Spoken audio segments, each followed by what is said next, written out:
was just gonna say, if you think in your own life, in your own human life, Yeah. how many times do you grow and change and become different incarnations of yourself? Turning 30 is supposed to be a major milestone, a gateway to a person's prime, but for Tyler Henry, reaching 30 felt more like a miracle of survival than a celebration. While he leaves millions in awe with messages from beyond, a devastating medical crisis has revealed a shocking reality. Was his connection to the dead a divine miracle, or the tragic symptom of a ticking time bomb inside his brain? On May 7th, 2025, the sun is shining over the Beverly Hills courthouse, and for a moment, everything looks perfect. Tyler Henry and his longtime partner, Clint Godwin, are leaning into each other, flashing smiles for a wedding photo that should represent the happiest day of their lives. But if you look closer at Tyler's eyes, you'll see a shadow that no camera flash could erase. Most couples spend their wedding night planning a honeymoon. Tyler spent his time preparing for his own possible end. You see, they didn't rush their wedding because of a sudden spur-of-the-moment romance. They did it because Tyler was scheduled for high-risk emergency brain surgery in less than 48 hours. While Tyler was busy comforting grieving families and predicting the fates of A-list celebrities, a mass was silently growing in his brain, cutting off the flow of cerebral fluid and crushing his neurological system. Tyler Henry isn't just a world-famous medium. He's a man who has survived 3 invasive brain surgeries and a family history so dark, it makes the horror movies he's watched look like bedtime stories. But to truly see how this weight began to accumulate, we have to go back to a quiet night in 2006. Before the fame, before the surgeries, and before the world knew his name, there was just a 10-year-old boy in a small town who learned something that would change his life forever. A child's burden. It was an ordinary evening in Hanford, California, when the mood in the Henry household suddenly changed. 10-year-old Tyler Henry woke up with a heaviness in his chest that felt like lead. It was a knowing, a crushing, absolute certainty of something dark to come. Tyler walked into the kitchen, his face pale, and looked his mother, Teresa, straight in the eyes. With a chilling calmness that no child should possess, he delivered a message that would haunt their family forever. "We need to go to the hospital. Grandma's going to die. Now." Teresa, naturally, tried to soothe him. His grandmother was ill, yes, but there had been no indication that she was dying soon. But the words had barely left Tyler's lips when the sound of the phone ringing broke the silence. It was the hospital, and his grandmother had just passed on. In that moment, Tyler Henry wasn't just a kid anymore. He had become a vessel for the paranormal. Now, for most teenagers at Hanford West High School was about finding where they fit in, but for Tyler, it was about surviving the fact that he stood out. He wasn't just the weird kid to his classmates. Tyler was the creepy kid who knew things he shouldn't, the kid who talked to ghosts. And in a conservative town like Hanford, that made him a prime target for bullying. But Tyler wasn't just targeted for his mediumship. When his peers realized he was also different in his orientation, the discrimination worsened. To protect their son from deep emotional scarring, his parents made the decision to pull him out of public school entirely, transitioning him to homeschooling. Tyler managed to graduate at just 16. He thought that by leaving high school behind, he was leaving the pain behind too, but the universe had other plans for him as he reached adulthood. The tumor.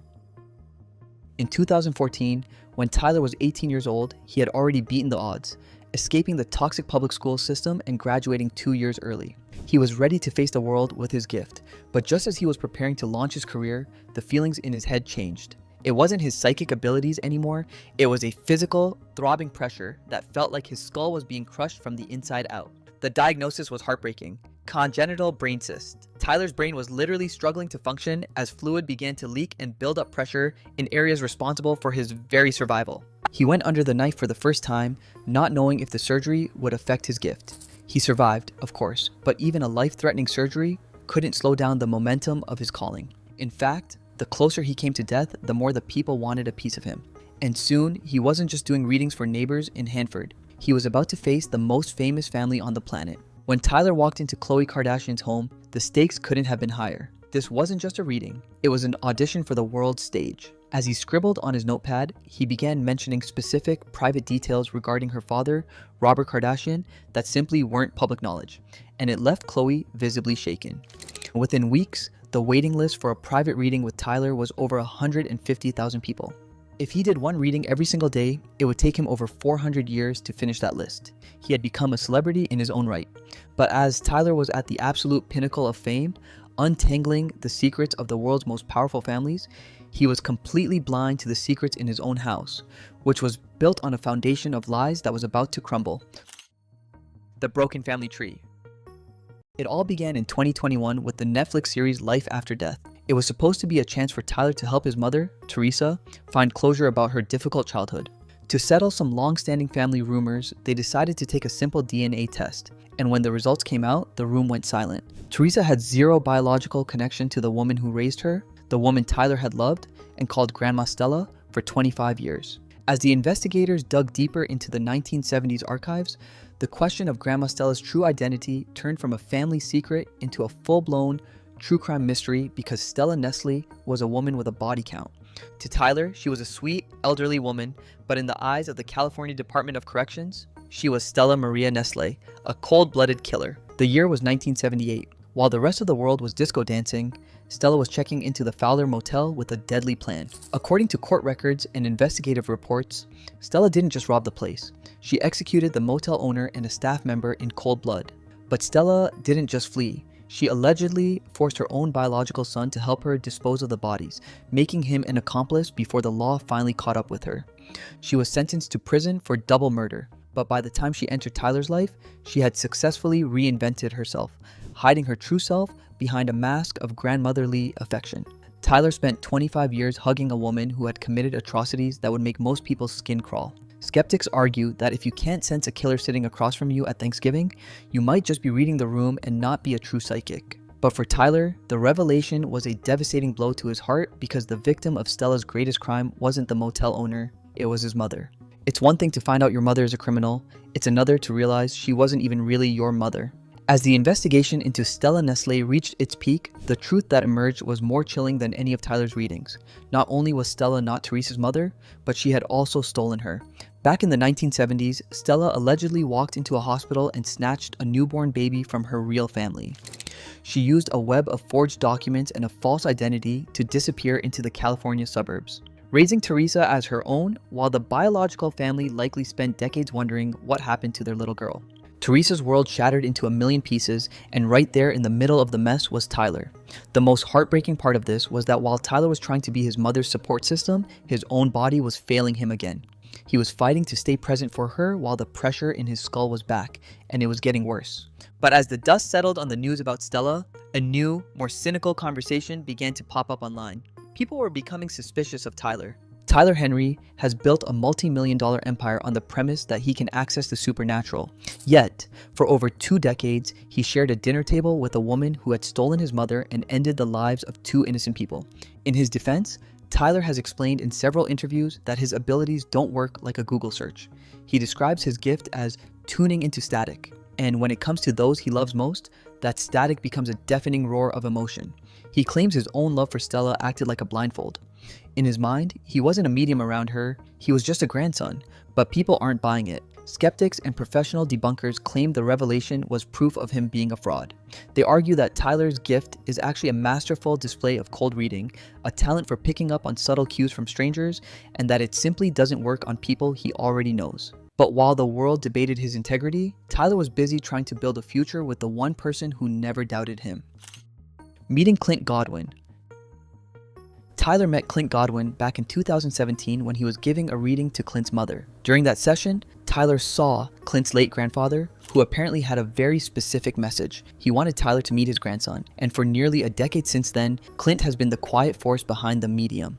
By early 2025, they were ready to make it official. But the timing of their vow exchange in May 2025 wasn't just about a romantic spring wedding.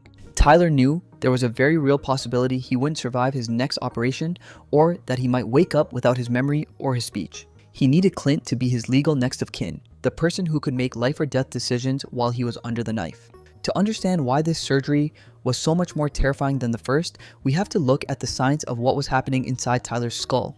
Doctors identified a colloid cyst growing in the 3rd ventricle, located at the dead center of the brain.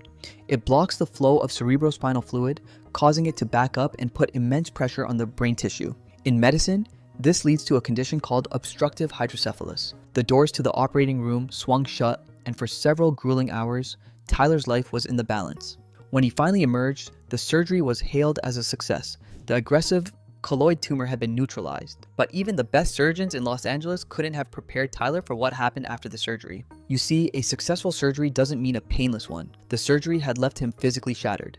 Tyler was placed on strict, non-negotiable bed rest for an entire month. He wasn't allowed to work, he wasn't allowed to tune in, nothing. But Tyler wasn't just resting. He was struggling to perform the most basic human functions. The simple act of sitting up felt like climbing a mountain. His motor functions were sluggish, and the vibrant, quick-witted medium was replaced by a shadow who spent his days staring at the ceiling, wondering if he'd ever feel normal again. As the months went by toward the end of 2025, Tyler began to realize that his brain wasn't done fighting him. The success of the last surgery was about to be overshadowed by a neurological crisis that would make him forget who he was entirely.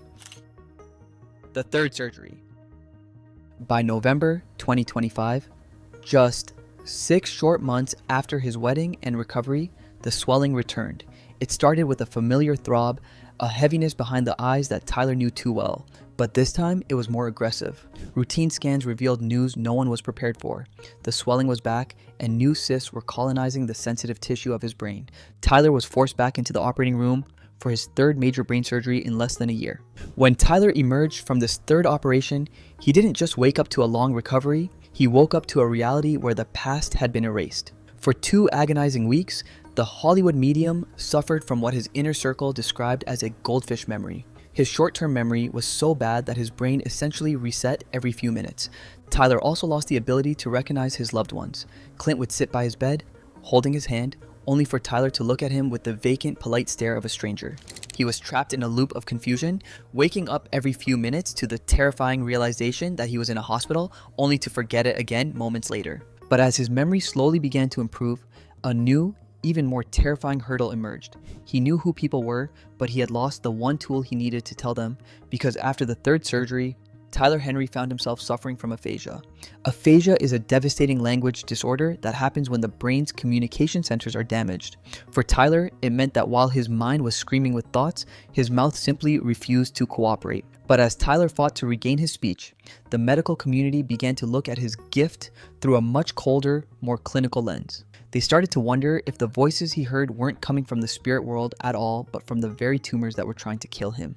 You see, those colloid cysts were located in the third ventricle, exerting direct pressure on the temporal lobe, the very part of the brain responsible for processing sensory input, language, and, most importantly, auditory and visual perceptions. Doctors point out that abnormal brain impulses caused by this kind of intense intracranial pressure can cause vivid hallucinations. The scientific community argues that what Tyler describes as tuning into the static might actually be his temporal lobe reacting to the physical trauma of his tumors. But as Tyler entered his most pivotal year yet, he wasn't interested in the debate, he was just interested in surviving. As 2026 began, Tyler Henry found himself facing a version of life that felt quieter, slower, and far more uncertain than anything he had known before. Recovery was no longer just about healing physically.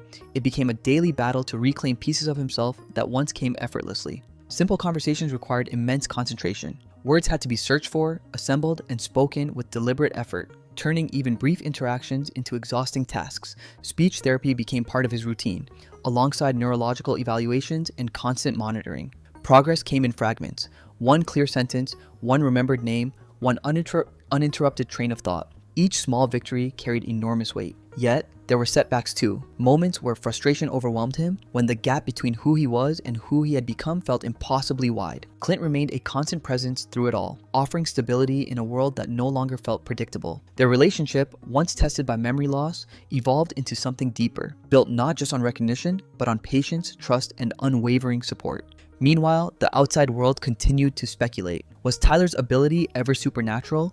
Or was it neurological all along?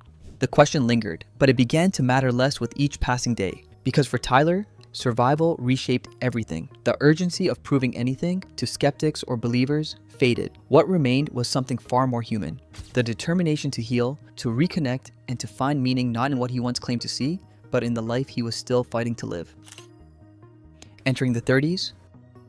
In January 2026, Tyler Henry turned 30, And Tyler's message to his millions of followers wasn't about glamour or growth, it was about survival. For the first time, the Hollywood medium wasn't talking about the spirits of others, he was talking about the spirit within his own scarred and battered body. He posted a reflection that felt less like a celebrity update and more like a sigh of relief from a man who had spent the last decade wondering if he'd ever see this day, but with this milestone came a big decision. Tyler realized that he had reached his limit, and he finally understood that he couldn't keep giving his energy to the world when his brain was literally physically scarred. In a move that shocked the industry, Tyler began canceling almost every scheduled appearance and private event. He is currently back on the road with the Evening of Hope tour, but the man walking onto that stage isn't the same person who sat with the Kardashians. If you look at the structure of his new shows, you'll see the shift. He has transitioned from a performer who reads to a teacher. He's no longer just a conduit for the departed, he's a living testament to resilience. He speaks to the crowd with a newfound gravity, a weight that only comes from having your brain touched by a surgeon's blade 3 times before your 30th birthday. But while the Evening of Hope is a triumph of the spirit, it also serves as a haunting reminder of the sheer cost of his journey. Because for every message he delivers from the beyond, there is a physical toll that the cameras don't always catch. At 30 years old, Tyler Henry is finally breathing air that isn't heavy with expectations of the dead or the pressure of a tumor. He has survived the scandal of a fake grandmother and the terror of a leaking brain. The real power of Tyler's story in 2026 isn't in the spirits he talks to. It's in the final, grounding contrast of his reality. He has finally found peace in his life, and for the first time, he isn't looking back. He's finally focusing on the man standing right next to him. But after everything we've uncovered, from the double murders to the temporal lobe theories, one question still remains. What happens when the very thing that made you famous might also have been a symptom of what nearly killed you? For Tyler Henry, that question doesn't come with a clear answer, and maybe it never will, because his story no longer fits neatly into belief or skepticism. It exists in a gray area where science and experience collide, where survival matters more than explanation. As he moves deeper into his 30s, Tyler isn't chasing certainty anymore. He's learning to live with ambiguity. The visions, the voices, the intuition, whether they came from beyond or from within, are now secondary to something far more fragile: his health, his clarity, and his future. And perhaps that's the final transformation. Not a medium trying to prove what lies beyond death, but a man who has stood at the edge of it multiple times and come back changed. Not with answers, but with perspective. Because in the end, the most powerful message Tyler Henry carries into this next chapter isn't about the afterlife. It's about what it truly means to stay alive. What do you actually believe? Is Tyler Henry truly a vessel for the divine? Maybe the trauma of his family's past and the pressure on his brain opened a door in his mind that most of us will never even see. But one thing is for certain, Tyler Henry has paid a higher price for his career than almost any other celebrity in Hollywood. I want to hear your thoughts in the comments below. If you enjoyed this video, make sure to hit that like button and subscribe to the channel. For more stories and the truths behind your favorite stars, click the next video on your screen right now. Thanks for watching, and we'll see you in the next one.